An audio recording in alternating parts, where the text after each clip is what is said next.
नमस्कार दोस्तों, career secure में आप सभी का स्वागत है। बिहार सरकार द्वारा एक और शिक्षक बहाली की नई भर्ती देखने को मिल सकती है जल्द।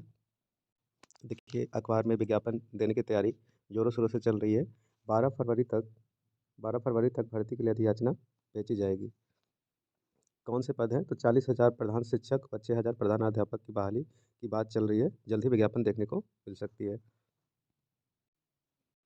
तो देखेंगे क्या अखबार के माध्यम से बताया जा रहा है कि राज्य के सरकारी स्कूलों में विद्यालय अध्यापक की नियुक्ति के बीच अब शिक्षा विभाग प्रधानाध्यापक, प्रधान शिक्षकों की नियुक्ति करने जा रही है। शिक्षा विभाग ने 6,000 से अधिक +2 स्कूलों में और उच्च माध्यमिक स्कूल में प्रधानाध्यापक के रिक्त पदों पर भर्ती के लिए प्रस्ताव तैयार किया है। इसी तरह राज्य राज्य के करीब 40,000 प्रारंभिक स्कूलों में उतनी ही संख्या में प्रधान शिक्षकों की नियुक्ति करने की तैयारी कर रही है। जिला पदाधिकारी की इन पदों के रोस्टर क्लियरेंस के लिए प्रस्ताव भेज दिए गए हैं। सूत्रों के मुताबिक संभवतः 12 फरवरी को इन दोनों पदों की वैकेंसी पर भर्ती के लिए अधियाचना बिहार लोक सेवा आयोग को भेज दी जाएगी। शिक्षा विभाग ने आधिकारिक तौर पर इस आशय की जानकारी की पुष्टि की है।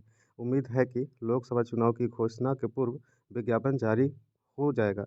इसके पहले 2022 में बीपीएससी के माध्यम से 6421 प्रधानाध्यापकों की नियुक्ति का विज्ञापन जारी हुआ था, लेकिन 421 प्रधानाध्यापकों का ही चयन हो सका था। इसमें से 380 ने ही ज्वाइन किया था।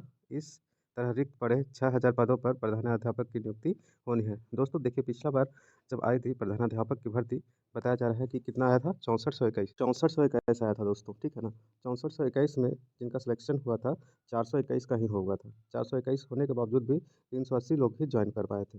तो देखा क्या गया था कि किन वजह से ये सीट खाली रह गई थी। तो उस वैकेंसी में कंडीशंस क्या था कि एक्सपीरियंस की बाध्यता ज़्यादा थी, जिस वजह से कैंडिडेट फुलफ़िल नहीं कर पाए थे।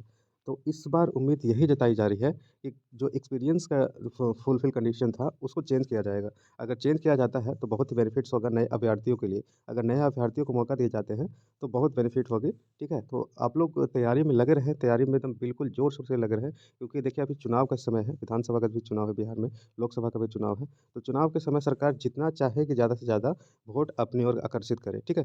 तो जिस वजह से बहाली देना वह सुनिश्चित करेंगे ही करेंगे, ठीक है? और आगे देखते हैं क्या कह रहा है कि समक्षमता परीक्षा में 5 चांस देने पर हो रहा है विचार। तो जिन नियोजित शिक्षक नाराज़ चल रहे थे, उनके लिए भी के पाठक ने एक नई पहल शुरू करने की कोशिश की है कि जो 3 मौका आपको दिया जा रहा था, 3 मौका की जगह 5 मौका दिया जाएगा। तो इसमें कोई भी अब वैसा दिक्कत नहीं होने के चांसेस लग रहे हैं। देखिए क्या कुछ बता रहे हैं के पाठक सर ने कि के पाठक सर ने कि 3 बार क्षमता परीक्षा पास नहीं तो 5 मौके देंगे, ठीक है? शिक्षा विभाग ने अपर मुख्य सचिव के पाठक ने कहा कि समक्षमता परीक्षा को लेकर नियोजित शिक्षक परेशान ना हो। जैसा कि मैं भी बता रहा हूँ कि नियोजित शिक्षक परेशान ना होइए, आपको 5 मौके दिए जाएँगे।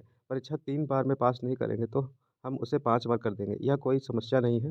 वे शुक्रवार की देर शाम सीतामढ़ी को डुमरा स्थित डाइट भवन में पहुँचकर वहाँ चल रहे प्रशिक्षण का जायज़ा लिया, भवन के कमरे, प्रशिक्षण की व्यवस्था आदि को देखा। इसके बाद प्रशिक्षु शिक्षकों के साथ उन्होंने मित्रवत अंदाज में संवाद किया। कहा कि जिस जोश और जज़्बे के साथ आप सभी शिक्षा विभाग में काम कर रहे हैं, वह काबिल-ए-तारीफ़ है। के पाठक ने कहा कि समछता परीक्षा को लेकर शिक्षकों की घबराने की ज़रूरत नहीं है। परीक्षा में सरल प्रश्न पूछे जाएँगे। मुख्यमंत्री ने इसे लेकर निर्देश जारी किए हैं। तो साफ-साफ के पाठक कह रहे हैं कि जिस डर से नियोजित शिक्षक परेशान हो रहे हैं कि हमारा बीपीएससी से एग्ज़ाम होगा या बीएससीबी से एग्ज़ाम होगा, कैसा प्रश्न आएगा, पास करेंगे या ना करेंगे। तो समझिए कि नाम मात्र का, ठीक है ना, आपका क्षमता परीक्षा हो रहा है, ठीक है? घबराने की ज़रूरत नहीं है, प्रश्न बिल्कुल ही आसान आएँगे, जो सभी कोई पास कर पाएँगे। फिर देखिए चौथे चरण की बहाली को लेकर के क्या कहा है कि शिक्षकों शिक्षकों प्रारंभिक विद्यालयों में की जाएगी 50,000 शिक्षकों की नियुक्ति। तो चौथे चरण जो अगस्त में वाली है, लगभग 50,000 प्रारंभिक में ही पद रहेंगे। तो देखिए, तैयारी में अगर अभी से आप लगे रहिएगा, ठीक है? तो आपके लिए बहुत ही बेनिफिट होगा। मान लीजिए कि 3.0 में आपका सिलेक्शन हो जाता है, तो फिर चौथे चरण की बहाली के लिए सोचना ही नहीं है।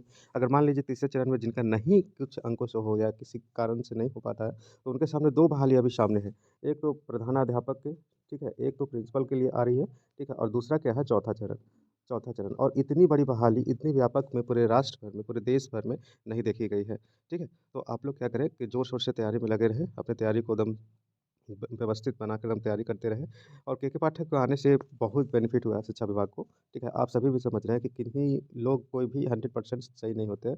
अगर उनमें कुछ खामियाँ हैं तो कुछ बुराइयाँ भी होते हैं, ठीक है? तो एडजस्ट करने की कोशिश करिए और सबके लिए ध्यान रखा जाएगा, जैसा कि के पाठक अभी तक हमें हमारी समझ से हुआ है कि सबको एक तरफ लेकर चल रहे हैं, चाहे वो नियोजित हो, चाहे वो बीपीएससी हो, चाहे टेट वाले हो, सबको एक साथ लेकर चलेंगे। हाँ, आप लोग का जायज़ है माँग को लेकर के, हम भी समझ रहे हैं कि नियोजित शिक्षक को सब क्षमता परीक्षा लेना ये जायज़ नहीं है, ठीक है? तो आप लोगों से यही मैं निवेदन करूँगा कि हमारे चैनल को फ़ॉलो करें, सब्सक्राइब करें, लाइक करें, ताकि जल्द जितना से ज़्यादा से हो सके आप लोगों के लिए हेल्पफुल वीडियो मैं बनाता रहूँ और आप लोग को हेल्प होती है ना हो ये कमेंट के माध्यम से हमें बताते रहें। सो धन्यवाद।